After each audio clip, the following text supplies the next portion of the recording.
அன்பான ஜனங்களே, உங்களுக்கு அன்பின் வாழ்த்துக்களை நான் தெரிவித்துக் கொள்கிறேன். இந்த நல்ல நாளில உங்களோடு கூட பேசுவது எனக்கு ஒரு பெரிய சந்தோஷமா இருக்கிறது. இந்த காலை வேளையில ஆண்டவர் உண்டாக்கின ஒரு பிரமிக்கத்தக்க அதிசயமான ஒரு சமுத்திரத்துக்கு முன்பாக தான் நாங்கள் நின்று கொண்டிருக்கிறோம். பாருங்க, அந்த சமுத்திரம் எவ்வளவு நேர்த்தியாக ஆண்டவர் உண்டாக்கி இருக்கிறார். அவங்க வேதாமுகத்தை பார்க்கும் போது ஆண்டவர் இந்த சமுத்திரத்தை அவர் உண்டாக்கினார் என்று சொல்லி வேதாகமத்தில் சொல்லப்பட்டிருக்கு. சமுத்திரத்தை பற்றி வேதாகமத்தில் நிறைய இடத்துல சொல்லப்பட்டிருக்கிறது.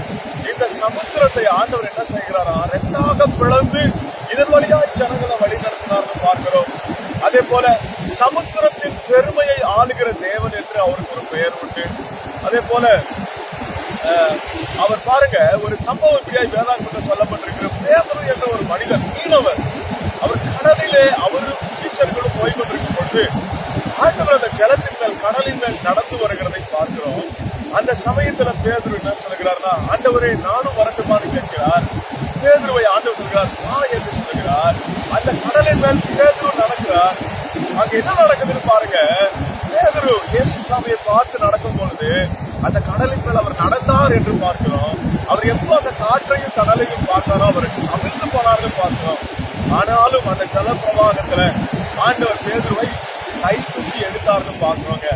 ஆமாங்க, நீங்க கூட பாருங்க, இந்த வீடியோ பார்த்துருக்கீங்க. உங்களுக்கு நல்ல ஒரு காரியத்தை சொல்லட்டுமா?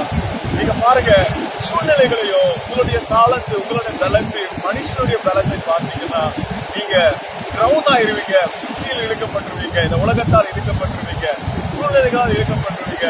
ஆனா இயேசு கிறிஸ்துவை பாருங்க, சமுத்திரம் போன்ற பிரச்சனைகள் நடுவில் நீங்கள் இருந்தாலும், நீங்கள் மூழ்கி கொண்டிருந்தாலும் உங்களுக்காக ஒரு கரத்தை, உங்களுக்காக ஆண்பாய்ந்த கரத்தை அவர் உங்க மேல வைத்து உங்க கரங்களை இறுக பிடித்து அவர் உங்களை தூக்குவாருங்க.